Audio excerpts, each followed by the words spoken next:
Hey you guys, guess what film that's from? So we're back for another deep dive today, and our deep dive is into just generations overall. So obviously my last video was on Gen Alpha, really cute little generation that's emerged in the last 15 years, and we talked about their core values, we talked about their identity. So I thought I'd go into a little bit more on what generations are and how they influence and maybe where they've come from. And how we like to tell stories of our lived experiences through generations. They actually have quite a significant purpose, and they help us to make common sense or commentary, not common sense, of our lived experiences and our changes and our evolution and our adaptability. So as I sort of go through my experience and my generation of being a millennial, there's been quite a lot of defining moments. There's been a lot of things that have resonated with the collective of people who have shared the experiences I've shared in the kind of similar age bracket to me. However, older generations and younger generations have also shared these experiences, but because of where they are in their age, chronologically speaking, it kind of defines them slightly differently. So if we think about COVID, as a millennial parent, that would have defined me differently than my Gen Alpha kids, or Gen Z who had started university and was struggling with being locked down in halls of residence or dorms. And so there's quite a lot of stuff to kind of in the culture of our generations that helps us to kind of figure out who we are and how we process the world around us. So why are we obsessed with generations? Well, first of all, it's that sense of belonging, isn't it? We all like to be part of a community. We all like to feel that we've got like a common or shared experience, and that is a big part of it. And I think, as I mentioned earlier, it feeds into our storytelling capabilities. We like to tell stories about when we were young, or when this happened to us, or when we were had our first job, or when we were in high school. And obviously that looks very different. Think about popular media. Like, I just watched Mixtape, which I absolutely loved, and I loved how it captured that Gen X experience of first love in late 1980s Sheffield, northern UK, and then transpose that into the kind of 21st century married with kids, going off to university experience. And obviously it helped me inform, because some of that I could relate to, even though I was young, very young in 1989. I kind of recognised the world that was shown to me, and I absolutely loved that it was kind of nostalgic for me, even though it was looking at the generation above me. Again, we love these types of programs. If we reference One Day as well, I remember reading that book and absolutely loving that journey. Similar to Mixtape, it starts off in the 1980s, works through the 90s, and takes us up to the end of the 2010s. And we're really interested in that, aren't we? We like to look back. We're very nostalgic. Even growing up as a teenager in the 90s, I saw, lots of references to the 70s and 60s, and obviously things that had influenced boomers, Gen X, and that kind of helped shape my own understanding of the world. So it's also used as a cultural shorthand, because actually this concept of generations has come from marketing and advertising, which are obviously the biggest stories of the 20th century, when we realised that we could use language and image and cultivate a brand and use it to make people feel a certain way, and therefore want to consume or buy a product, which obviously is really interesting. And especially in this digital age where things have gone absolutely crazy, we've got quite a lot of generations now on the internet. I'm your traditional, I love a bit of Insta, I'm on YouTube, I'm still on Facebook, but that was like my generation's first, step into social media. However, we share that space with Gen Xers, boomers. Gen Z are kind of dominating now with their Snapchat and their TikTok, and now we've got Gen Alpha coming in that are like just absolutely so savvy on it that they can code and they can make CapCut videos like from the age of like 7 or 8, because they're so naturalized to it. So we've become very interested in the generations, I think, because they help us to relate to each other and help us to categorize each other. And we kind of look at each other in a really odd way, don't we? Like, ooh, that's very Gen Z. They have a stare. They like wearing their trainer socks halfway up their legs. And, you know, they really like that early Y2K fashion that they're seeming to have brought back, which to me feels very soon. Should we really be looking at Y2K fashion when it was only 5 minutes ago? But apparently it's 25 years ago, and I need to realise that I am as old as I am. I don't want to do that because that's scary. It's also historical anchoring, and I've watched a few videos on this, and I might even do a little deep dive on this myself, but how we kind of, since we've lost the decades, and by the decades I mean like this is the 40s, this is the 1950s, 1960s, 1970s, 1980s, 1990s. We got to the 2000s, which I refer to as the noughties, because that was kind of how it was touted to me at the beginning of the 21st century. And I also call the 2010s the tens, and I want to rock and bring up the 2020s. Let's call this the 20s. But because we don't define decades in the same way anymore, everything's become less defined. So this generational 15 years of a millennial, of Gen Z, of Gen Alpha, of Gen Beta as they emerge, we're going to find this really interesting because it's actually going to be how we define our timelines, and we can be cultural, that's very Gen Z or it's very of that time, although there are problems with that, and we'll probably talk about that in a little bit more detail as we go on. So let's sort of just reiterate what the generations are. So I think I have mentioned in the previous video that the silent generation of roughly from 1928. So basically that big Wall Street crash led to a depression and then a recovery period. And these people had grown up probably in a post-war world of World War One and Spanish influenza and like the kind of residual impact of that. And obviously maybe had parents who were in World War Two, or certainly felt the impact of World War Two, and they were kind of told to have a sense of duty to go off to war and to be disciplined. In case of Britain, it would have been that stiff upper lip, wouldn't it? You know, we don't cry. Very traditional values, being very conforming to society and therefore very, you know, limited in their ideas. And there's a sense of fragility about them, like under the surface, they're very broken. You know, you might have great grandparents that are of this generation, although I'm not entirely sure there are many of them about. But there is certainly the generation that would have raised the boomers and some of the older Gen Xers. So some of those values have transcended into it.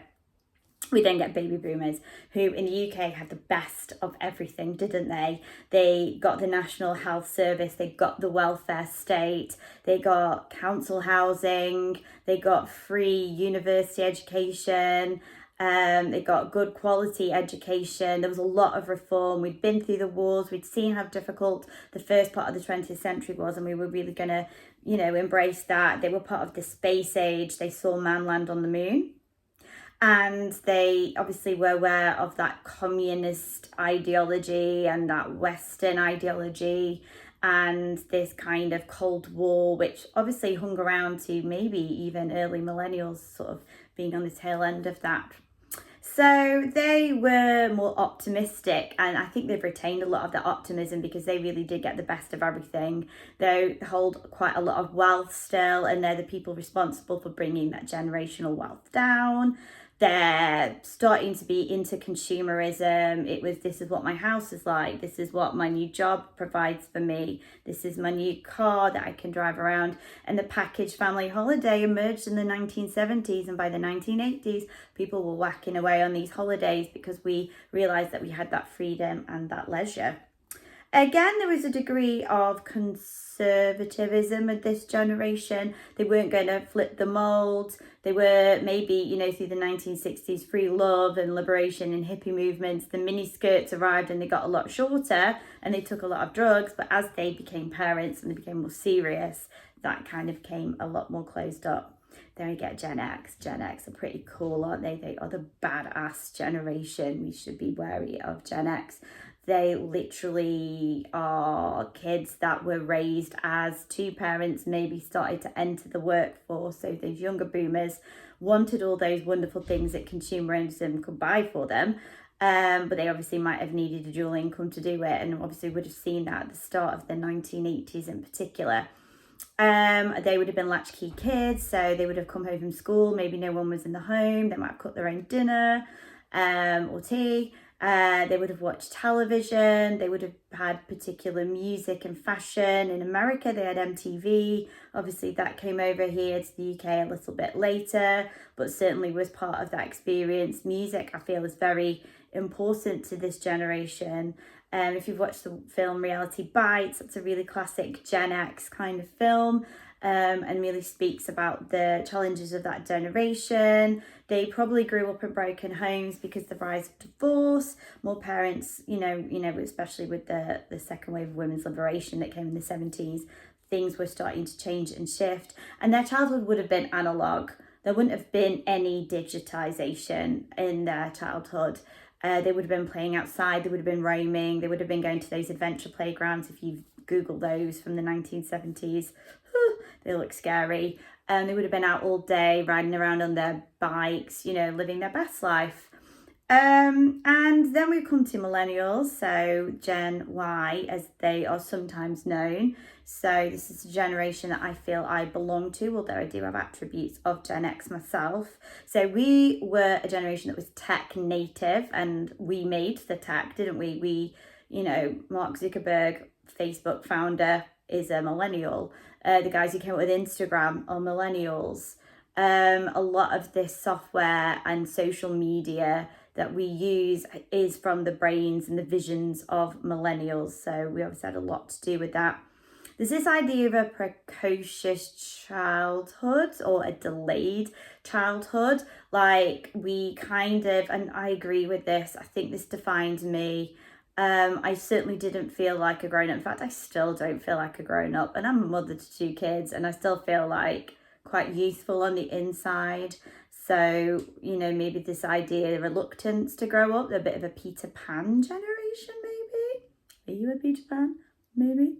They also got student debt because in 1997 in the UK, the tuition fees were introduced, and that became the burden of people. So whilst the boomers and Gen Xers could probably go to university for free, the millennials have had to pay for it. And that's kind of where it all begins to unravel for millennials. They've always kind of had a little bit of the short end of the stick. But they are prone to anxiety, and they care about the environment, but haven't really done as much maybe as Gen Z have done. And they're very collaborative. They want to work and share. They also are renowned for being that generation that started to digitize itself. So if you go to Facebook profiles of a millennial, and I'm one of these people, you will see photo albums of nights out with those emo style haircuts, looking absolutely ridiculous with your two belts and your boho skirt. But you didn't care, you were just having fun because you remember the versatility and the difficulty of having to take a camera out and then get the film developed. So suddenly a digital camera, you could take that out and see those pictures, and then you'd upload them and give your album a quirky name. It was a really fun experience. And then we obviously have Gen Z. So again, these are also digital natives, and more so and more immersed in it. I think they are the TikTok generation. Seems to have been the biggest influence on them. They're quite fluid in their identities, and that's led to like lots of new LGBTQ plus identities and labels. People aren't afraid of labeling themselves or carving out an identity, and they speak about their kind of if they have autism or ADHD or they're genderqueer or whatever it is, they're very proud to talk about that. And I think that's absolutely amazing, and certainly something that we should all look at and be in admiration of. Therefore, they're activists. Greta Thunberg, look at her from a very young age. Malala, look at her from a very young age. They were off speaking their truth, promoting their values, and this is absolutely phenomenal. These young empowered women, they were going off and speaking their truth. There's a lot of focus on mental health. and short form content, we started to lose that depth. We started to lose that analog way of life because these people hadn't experienced it, and therefore it was a big change for them. And then obviously I did my massive deep dive on Gen Alpha, who are a pretty fun generation. And they are hyper connected. They're going to be living in the world of AI. They are consuming a lot of digital content and they want it their way and how they like it. Again, I use the word precocious to describe them because I feel like they've got quite an adult ideology. You know, like 8-year-olds are going into Sephora and buying skincare when it isn't even wanted or needed really, but that's again maybe the influence of the parents as well, giving them everything they want. You know, branding is important for them.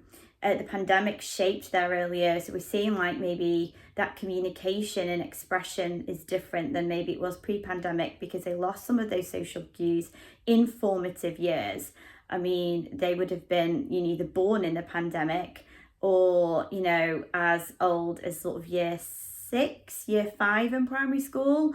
And so not being able to access school but having to do it online, or not being able to see their friends and having to do everything online, has certainly created an impact and an effect on them. Okay then, so what exactly creates the generation? So how are these generations built? What do we kind of put together as the main values of the generation? So kind of comes under a few different categories. So that can include like the formative events. So I talked about the pandemic, the 2008 financial crisis, Y2K, the Cold War, you know, emerging from World War II,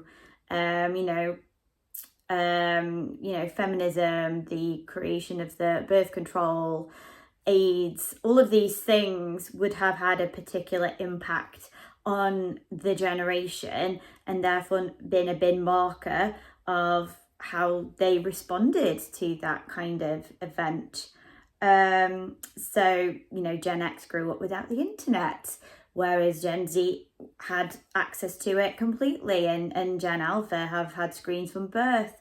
So again, these things are going to shape the experiences and the attitudes and the ideologies and the cultural zeitgeist of the formative years that these individuals grew up in. And I suppose it does sort of, you know, predominantly shape those early experiences, and then that becomes its own thing as they grow into adults, because those formative experiences influence how we're going to be for the rest of our lives. I'm talking generically here, so I'm not being completely, you know, this is how it is. Everyone who's born here is clearly of this ilk. But it generally, there's a pattern here, or there's a commonality, and that's what we're looking at here, like the common tropes or the common trends or the common ideologies that we see within these generations. So again, the cultural norms and the media. So Gen X and their MTV, you know, that song, wasn't it, Dire Straits featuring Sting, the opening line is "I want my MTV," and that was a very big, massive move, watching music videos that actually changed, you know, the music scene, because suddenly it wasn't just how you sounded, it was how you looked. And, you know, we've got some of those classic new romantic haircuts that suddenly came into the world thanks to bands like, you know, Flock of Seagulls. Fun. You know, and Britpop in the 90s was a very, you know, because that was a response to not wanting to sing with American accents. We've then got the Spice Girls and this idea of like, well, there's so many boy bands, let's respond by having some female groups and showing their ability to dominate. And again, that must have really shaped certainly, you know, millennials, but as I've said, is Gen Z, you know, Addison Rae, she's like an archetype Gen Zer to me. You know, these people that have created mass wealth because of their social media presence and they've become the brand. So those things as well. And then parenting styles and education. Obviously, school is a really important place and most young people attend these institutions. Although there are other options like homeschooling or unschooling. And your school experience, you know, what was in like shag tags when I was at school, writing in slam books, you know, Beanie Babies, you know, having a Walkman, having an iPod, things like that. You know, boomers raised children with different, you know, values and ideologies. You know, my parents are boomers. Yeah, they are actually. And maybe some of like my attitudes have come from them, but then the world that shapes me was like my formative years, my university experience, as I've navigated adulthood, as I've become a grown up myself. I mean, how, you know, there's some of the ways I was parented, I'm definitely not parenting my children in the same way. Whether I've got little well-rounded children will obviously be, you know, to be seen. Because when they're grown up, I don't know what they're going to be like, but hopefully they're going to be pretty decent people. How they parent their children will probably be based on doing things differently to me, because there'll be aspects of it that they didn't like. So again, that's a key factor in what shapes a generation. And we know, as I said, about Gen X, latchkey kids. And I know in America there was that video, was it like at 10 p.m, do you know where your kids are? Because people would just literally let the kids roam freely, which, you know, was probably dangerous, but equally fun and resilient building, and, you know, independence fostering, and adventure seeking. You know, there are all terrible things that come out from a little bit of roaming around. And yet, as a millennial parent, would I let my kids do this? Absolutely not. So obviously those kinds of things. And then economic factors. I mean, 2008 credit crunch. Certainly, my husband at the time had bought his own home, and his house, basically, he bought his house, did loads of stuff to it, put a new kitchen in, redid the lounge, new bathroom, and he had to sell it for the same price he bought it at. In fact, maybe slightly less, because of the impact of that credit crunch.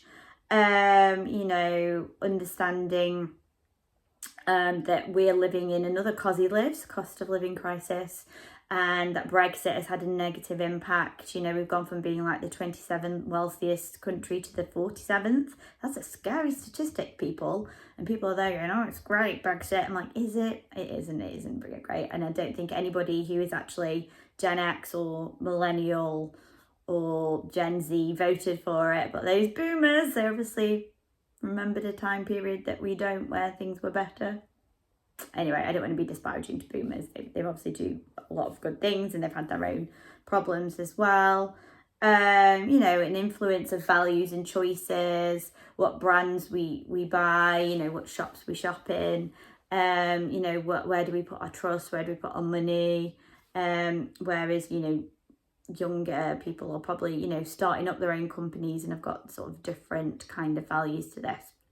So I'm just going to have a little sideline into microgenerations. So microgenerations, I don't really feel there's a clear boomer X kind of, you know, so I don't know, Gen B would we call a boomer, Gen X kind of, you know, or X's, I don't know, but I don't hear it referenced. And if you are somebody who is like a 1965 to 68 baby, you can maybe tell me if you've got boomer values, or if you've got like Gen X values, or if you're like a 63 to 65, you know, do you have like less boomer values? I don't know. You'd have to drop in the comments. It's not something that I kind of can talk about. However, I can talk about being a Xennial. So a Xennial, so it's Xennial. I think I spelled that correct. So if I haven't, ignore it. We're not here to spell, we're here to talk. And so Xennials were purely, you know, analog. I remember, you know, having to do things analog. I remember, you know, credit card machines being that piece of carbonated paper, and you had to zimp the card over it. I remember, you know, VHSs, cassette tapes, pressing record to get the top 10 off the radio, you know, all of that stuff. But then equally, I had my first mobile phone at the age of 16. I had a laptop when I went to university. I had a computer at university. So I've grown up in the best of both worlds, and that's amazing. I can read a map.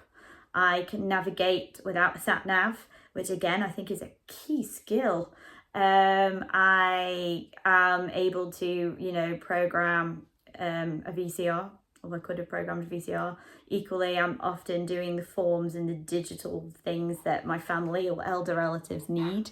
And there was a joke, isn't there, that Xennials are the only generation that can like help all the other generations to understand their tech, because they have that insight and they have that knowledge. So it does feel like a position of power.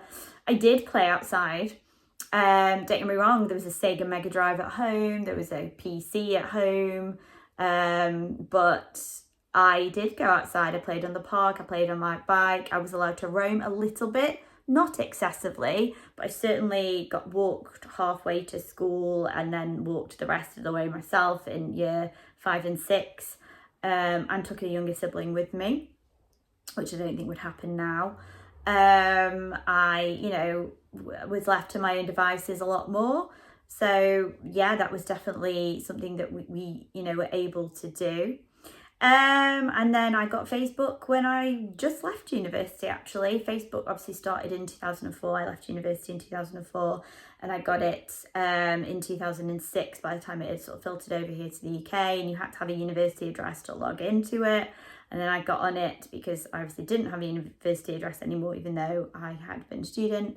And then, yeah, I mean, gosh, next year I've been on Facebook for 20 years.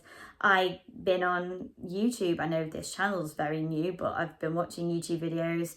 I remember when ASOS was as seen on screen, and the whole premise of that was to just buy duplicates of Y2K fashion that like Paris Hilton was wearing, or Britney Spears, or Christina Aguilera, or Beyonce. So again, that literally tells you how old I am. Yes, do I look as old as I am? Just say no. Right, so Millennials though, they are too old. So Millennials are Gen Z and younger millennials. So these would have been those little millennials born in like 1995, maybe up to 1999. So it's that overlap, maybe 2000. And they will remember things. They might have had a Beanie Baby, but they're Gen Z. They will have not had as much tech as older or younger, Gen Zers. So they wouldn't have had a phone. They wouldn't have been able to watch their parents' phone, whereas a younger Gen Z might have been able to. The internet they would have had, but it would have been controlled. There wouldn't have been tablets, where some of younger Gen Z would have maybe had access to this. They would have had similar cultural things or resonate with them. And this is an interesting story actually, and kind of links back to what we were talking about, what defines generation. I have a colleague that I work with who is a Gen Zer, but actually feels more millennial because she was raised by, her parents were older when they had her, and she was not surrounded by lots of young people within her family. So she feels like she's got a lot of millennial values, and I always relate to her very well as a millennial. So it is kind of interesting how sometimes you don't always fit into this category. So even though you might belong to that generation, you still might have attributes of it. And then Zelfies. So what's a Zelfie? I hear you cry. So that will be those people born sort of 2009 to 2013 maybe, that are Gen Z and Gen Alpha. So again, they might have been shaped differently by COVID because they were younger, but equally still have the attributes that Gen Z have. It might be the activism. They might just have a different kind of maturity than maybe full-blown Selfies or Gen Alphas have. So I think these are really interesting. And why are microgenerations different? What is the deal with a microgeneration? I hear you cry.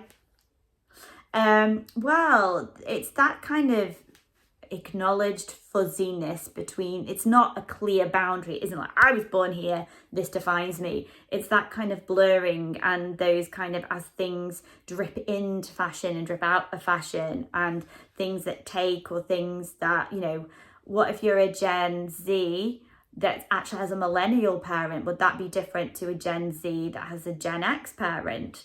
I think so. And again, that's quite interesting, and how it might shape you. And I think we need to remember that generations aren't binary, and they're not clearly defined lines. There isn't like that opposition between them. There are going to be things and commonalities, because there are always going to be commonalities between human beings, because that's who we are. And social change doesn't just flip like a switch. So it wasn't like, oh, it's 1981. These guys are going to be millennials. Oh, it's 2012. These guys are going to be Gen Alphas. There would have been that overlap, and there would all of those little characteristics that would have made that, you know, less defined, less clear, more fuzzy, more of a grey area. And other things we need to think about, you know, a 20-year span is massive. If you look at, you know, it's 2025 now, and the oldest Gen Alphas were born in 2010, but the youngest Gen Alphas are born now. That's a 15-year-old having commonality with a baby. I think that 15-year-old's going to be very different and have different experiences than that Gen Alpha that's born, you know, this year. And I think that's kind of important to note, and that's why these overlaps or these little blends of cultural identity between the generations and these microgenerations is really interesting. It's contextual overlapping, isn't it? And I think that is what makes it so exciting, and that's what I love. I think it's great. So to kind of start to wrap things up, because I feel like this is going to be a little bit of a beast, there's some kind of things that are important. Geographically, I am talking from a British experience, and I know Americans and, you know, other English speaking countries or English speaking westernized countries might have similar kind of tropes and characteristics, but, you know, in Britain we will have things that are very distinctive to us, whereas a person born in 1990 in China is going to have a very different millennial experience than maybe someone born in 1990 in Syria. So again, those contextual factors are important. And again, as we become more global, we might learn about history, you know, that defines cultural habits and the zeitgeist of that country and that generation, specifically within the context of where they were brought up. So that is something we need to think about. Equally, socioeconomic factors, ethnicity, religion, geography, levels of education, other labels that we might have, you know, neurodivergency, are going to shape us slightly differently as well, because we aren't just our generations and our generations aren't us. There are other factors that might shape us. And that's important to, you know, think about. A female experience will be different to a male experience or a non-binary experience. These things, you know, are impacting in their own way. We talk about, you know, not having access to the internet, and I think the generations have become far more defined because of the internet and our little habits and our little quirks. I just told you that little anecdote about me taking my digital camera. Oh, that's a millennial thing. That's a millennial thing. This is a millennial thing. Although I do like the Zalpha, the Gen Alpha heart there. You know, those little quirky things that age you and that you don't do the same as, you know, they drop out of existence. I remember phones when you had that and the cord. I'm old. But equally, not having the internet access might make it, you know, and I've just talked about like being a child growing up in a war zone. Gen Alpha is going to look different maybe in the Ukraine at the moment than, or in Palestine, than it is going to be here in the UK. So that's something else to be thoughtful of and reflective of as well. So let's wind this up because it's a bit of a beast. So generations are useful because they help us to identify cultural habits and recognise patterns of tastes and habits and lifestyle and those demographic factors. And that's obviously useful to people who are trying to sell us products and market to us, but it also helps to define our habits and influence the culture and the world that we live in. So that is something to think about. Technology doesn't just define a generation, but it is how it's adopted and how it's experienced by that generation, their little habits that they form, the little processes that they do to engage with it. And there are going to be some similarities between the generations, because let's face it, I'm sitting here making this video, but there'll be loads of people of different ages and demographics making videos and talking to people on this platform. So again, that's kind of interesting. Events don't shape everybody the same way, and I think that goes back to those socio-economic factors like levels of wealth, access to education, health, gender, religion, ethnicity. There are things that I'm not going to experience as a white British woman that somebody else might experience, and again, in their context, and I suppose context is everything, isn't it? Labels can foster an understanding and help us to process who we're dealing with and help us to kind of get a sense of a person. But are they divisive sometimes? Like, I really don't want to label myself. Like, I'm sitting here with the millennial label, but I certainly don't want to be defined as my label. And I think I'm a much broader person than purely the habits of a millennial. I think I'm very varied and global and considerate and empathetic and things like that. So there's also been some generation bashing, hasn't there? Like, hello boomer, which, or okay boomer, or, you know, boomer is kind of a loaded term now. You know, millennials are lazy. The Gen Z stare is coming, you know, it is starting to happen to Gen Z, isn't it? As they sort of approach 30, which they are, they're now going to start feeling the generational conflict from those alphas and us millennials. And I know that Gen X seems to like to get there. They seem to have a problem. Gen X and Gen Z had a little bit more of a conflict, I think. I mean, do you agree with me? You know, pop in the comments if you do. I'd like to know your thoughts on this. But yeah, I feel like, you know, millennials and boomers went, so is it like Gen X and Gen Z? Kind of thing. And will millennials then get back to Gen Alpha and having conflicts? I don't know, maybe it's a thing, maybe it's linked to parenting, I don't know. But yeah, we are obsessed with generations, or at least I am obsessed with generations. I love them. I love the memes, I love the reels, I love the TikToks, I love the jokes, I love the lingo, like Gen Alpha lingo, like slay queen, you know, slay, bruh, Ohio, Riz, you know, is it eating? You know, that is absolutely phenomenal. In fact, I planned a lesson on using the slang of Gen Alpha because I just find that absolutely fascinating, and maybe I can do a video on that, I don't know. How they communicate and how they talk is really cool. So yeah, the real story is that we love giving ourselves an identity. We love a story, we love defining ourselves, but we also love connecting through those shared experiences and those contexts and being relatable to each other. And I think even though we might be in our generation and joke about it, actually just helps us to give a sense of our lived experience and where we're going, where we've come from, and, you know, helping us to understand ourselves. And the more enlightened we are, and the more we understand ourselves. Right, I suppose that's it then. I hope you've enjoyed this little deep dive into the generations. If you are a millennial, Gen X, Gen Z, boomer, leave a comment. Tell me what you think. Do you agree with my little overview, or do you have completely different thoughts? So this was lots of fun. Hopefully I get to see you again soon and chat about something equally as random as this. Take care. Bye bye.